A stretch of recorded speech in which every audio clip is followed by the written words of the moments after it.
Vamos lá! Começamos o capítulo com ele atacando sua mãe com o rugido do dragão com as mesmas proporções que fez contra a Vanica em Spade, mas seu design com características do dragão do mar. O dragão possui uma boca enorme e agora com 5 olhos de cada lado, representando bem o destaque para o Leviatã.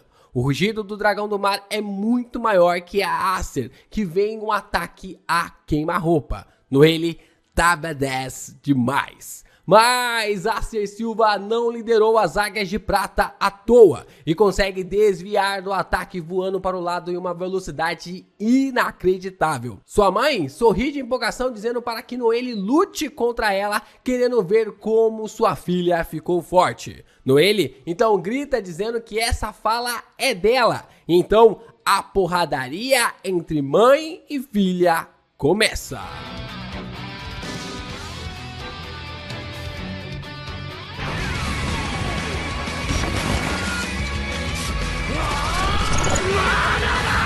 Ô Geeks, aqui é o LP e vocês estão no canal do Geek Brasil. Fiquem ligados porque esse vídeo contém spoilers do capítulo 360 do mangá de Black Clover. Sim, pessoal, que capítulo incrível. Eu falo aqui logo de cara que esse capítulo tá no meu top 3 do mangá de Black Clover. Incrível.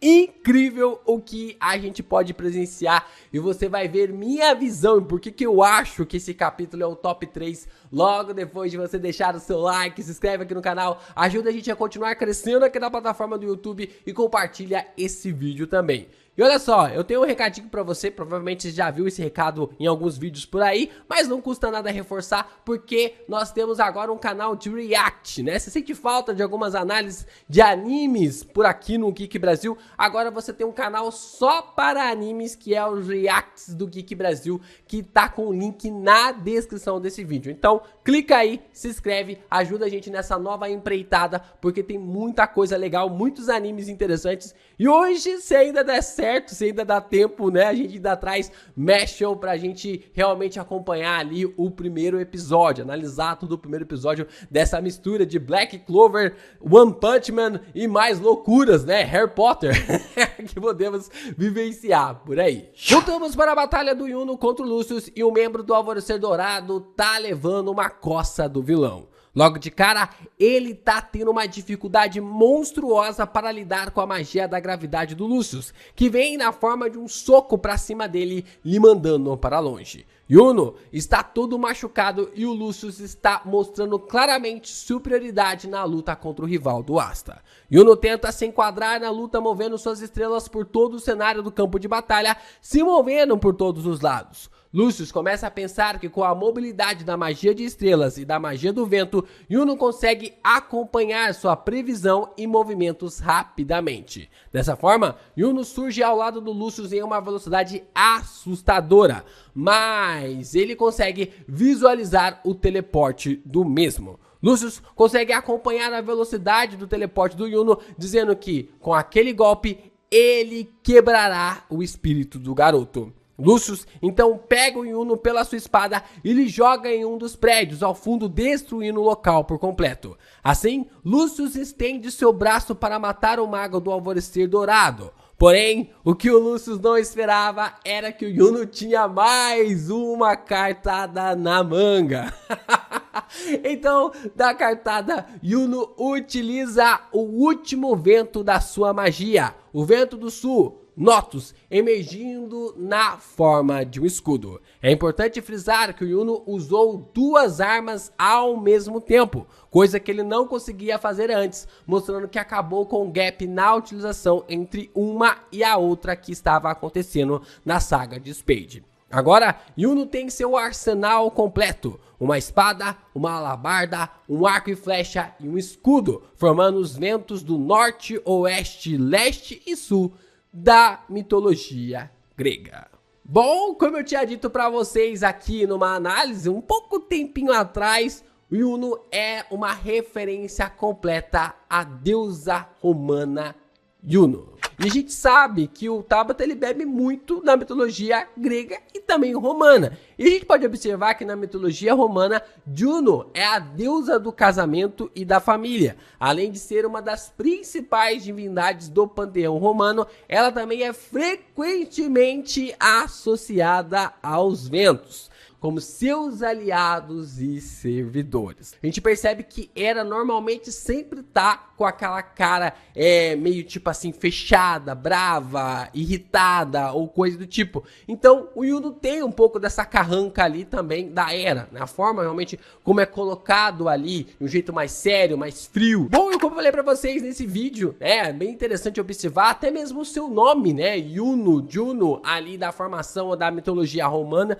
e também, é claro, né, da forma como a deusa se deriva da mitologia grega, né? O seu nome Hera carrega essas características. A gente já tinha ali que através, né, de sendo a esposa ali de Zeus, Juno tinha a capacidade de manipular, de dar ordens aos 4 ventos e ao mesmo tempo tinha também a capacidade de dar ordens às estrelas. Então, tá tudo aqui fechado, já temos aqui os 4 ventos e também as estrelas obedecendo ali o Juno. Lúcius, dessa forma, tranca sem deixar nem o Wi-Fi passar, perdendo completamente seu olhar sarcástico. Então, Juno diz que Notus é o seu escudo da magia de vento que repele ataques recebidos. O irmão de Julius fica incrédulo com o feito do Juno, questionando que tipo de poder era aquele. Seria o poder do protagonista? Mas ele não era o protagonista. Brincadeiras à parte, Lúcius questiona que tipo de poder era aquele e que magia era aquela que Juno estava utilizando. Juno passa como um vendaval por cima do ombro do Lúcius, conseguindo ferir o personagem em seu ombro direito pela primeira vez, lhe causando um espanto enorme. Lúcius questiona como Juno pode ficar mais rápido, e então o rival do Asta diz que aquilo não se seguirá por muito tempo, e que vai acabar com aquela luta nos próximos instantes, olhando para Lúcius com um olhar intimidador. Lúcius então diz que tudo isso é muito estranho e começa a se perder em seus pensamentos. O vilão começa a pensar que o Juno, que cresceu no reino de Clover, ainda é extremamente poderoso. Mas em sua previsão, o Juno mais poderoso de todos os tempos estava em um mundo onde não havia rebelião em sua terra natal e onde ele crescia constantemente em poder, e que mesmo assim, mesmo neste mundo onde ele era o mais poderoso, Juno levou anos para dominar a magia estelar. Vemos a imagem do Juno com as roupas e a coroa de um rei de Spade ao fundo. Na coroa podemos ver as estrelas entalhadas em sua cabeça. Esse provavelmente é um Juno adulto com mais de 30 anos. Só que nessa realidade que estamos vivendo desde o capítulo 1, em apenas um ano e pouco, esse Juno é tão poderoso quanto aquele. Ou melhor dizendo, esse Juno é mais poderoso do que aquele. Mas essa mudança na linha do tempo não fica só com Juno, porém com os outros magos também. Não existia um futuro sequer na qual a Noelle se tornaria tão forte como ela está nesse momento. Mereoleona, a maga mais perigosa do reino, deveria ter sido morta instantaneamente pelo Morris. Fuegoleon já deveria ter morrido há muito tempo e não deveria nem sequer estar no meio dessa batalha. E todos os membros dos Cavaleiros Mágicos já deveriam ter sido exterminados de uma vez por todas. Lúcius entra no modo parafuso e não consegue entender o que causou tantas modificações na linha do tempo que tinha certeza ali através da sua vitória. Os ataques do Juno continuam, mas Lúcius não pode mais se defender. Se ele não desviar, será cortado ao meio. Lúcius começa a pensar que tem algo de diferente ali acontecendo, que precisa existir alguma coisa que ele não visualizou e questiona o que há de diferente na sua compreensão. Mas então, quando ele olha para os olhos determinados do Juno, sua mente tem um clarão. Isso era algo que ele jamais poderia pensar, jamais poderia prever e jamais poderia presenciar sem essa linha temporal ter acontecido. Lucius começa a dizer que este Yuno passou por coisas que em nenhuma outra timeline passaria. O hit final sempre lhe foi tirado. Foi assim contra o Lich, assim contra o Zagreed e assim também com o Lucífero. E dessa forma, um sentimento de indignação e de que quero mais sempre tomou o coração do personagem. Lucius então diz que se arrependeu de ter criado essa resistência, mas que continuará a superar aqueles que não podem lutar e que neste mundo ele não pode ver o futuro. O vilão então vê a imagem do Asta no Yuno e percebe a grande burrice que fez. E ele não pode ver o futuro desse mundo porque o Asta influenciou tudo e a todos. Putz grila, cara.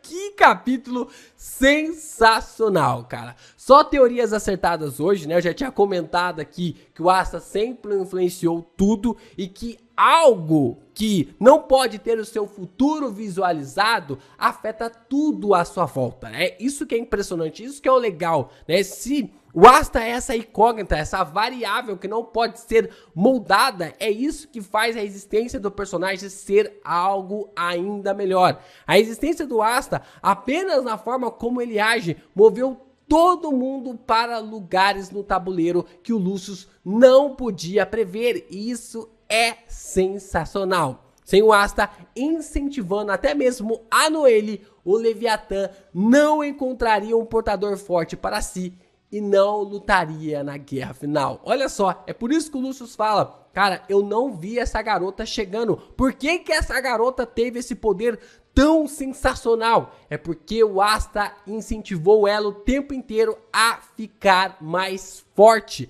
E é por isso que o Leviatã aceitou ela ali como portadora. Putz, cara, olha que fenomenal. Outra teoria que eu falei aqui, que acertamos, é que o Yuno é o verdadeiro protagonista da história, né? Deveria ser o protagonista ali da história. Mas com o Yuno de prota, o mundo teria sido destruído. Cara, isso é muito bom, gente. Se você não entende isso, isso é sensacional. Como pode dois protagonistas existirem no mesmo contexto na história? Como eu disse pra vocês no vídeo de segunda-feira, tá cada vez mais evidente que alguém ou algo mexeu ali os pauzinhos para que o Asta nascesse. O Yuno, ele é o centro do mangá de Black Clover, mas o Asta sempre será a chave. O Yuno, ele é o mago mais forte, mas o Asta é a variável imprevisível. A variável que ninguém tem o controle de nada e que ele consegue mover tudo à sua volta. É por isso que ele será conhecido como o Rei Mago Supremo. E isso acaba sendo algo ainda mais detalhado quando eu trago para vocês o meu vídeo de segunda-feira. É sobre a criação do universo, sobre ali o fator realmente de se pensar, de a física, a ciência tentando explicar, ou até mesmo o criacionismo tentando falar alguma coisa, e tudo aquilo como foi realmente falado pelo Altair Costa sobre a causalidade premeditada. A gente tem nesse conceito, né, de que na física existe um fator que se chama flutuação quântica, que é a mudança súbita temporária inesperada na quantidade de energia em um ponto localizado no espaço. As flutuações quânticas podem ter sido muito importantes na origem da estrutura do universo, de acordo com o modelo ali de inflação que existia quando a inflação começou, e as que foram amplificadas formaram a semente de toda a estrutura observável atual.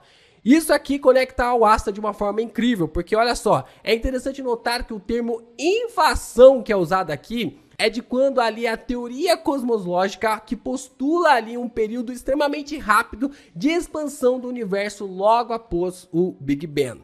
Durante esse período, acredita-se que o espaço-tempo tenha se expandido exponencialmente. levando a um aumento exponencial na escala do universo em um curto período de tempo. Nesse período, dentro desse tempo e do espaço, né, a gente tem ali esse contexto ali da forma expandida, a gente pôde observar flutuações quânticas que foram responsáveis pela formação de galáxias, estrelas, planetas e outras estruturas no universo. Resumidamente aqui, a flutuação quântica é algo que é imprevisível, é algo que acaba mexendo com tudo, é como se fosse o caos encarnado, e o Asta é esse caos encarnado, ou seja, a criação do Asta, onde todo esse espaço-tempo havia sido expandido pelo Lucius. Olha a referência ali com o Big Bang, fez todos os magos de Clover, todos os magos do mundo de Black Clover se moverem ainda mais para frente.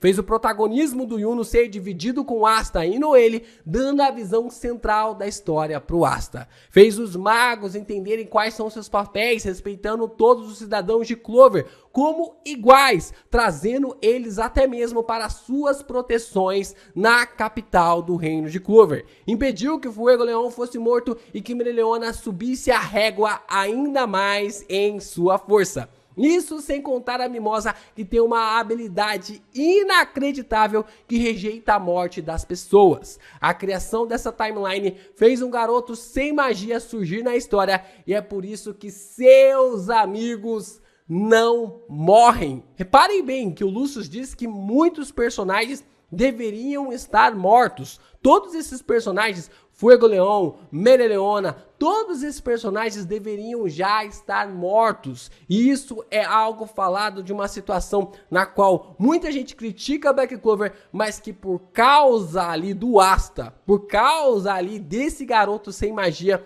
a gente observa poucas mortes ou quase nenhuma morte na história. A existência do Asta é a forma primordial que todos os magos e seus amigos serão afetados pela sua presença. O Prota é quase como se fosse um corpo astral, como um astro mesmo, afetando tudo à sua volta. E isso fica tão poético quando tu pensa em tudo que os três personagens principais passaram para chegar até esse momento. Se o Yuno possui a magia da estrela, o Asta será o grande astro nessa reta final para fazer com que o Lucius não consiga o seu mundo. Lucius então trava tudo de uma vez, deixando nem o Wi-Fi entrar.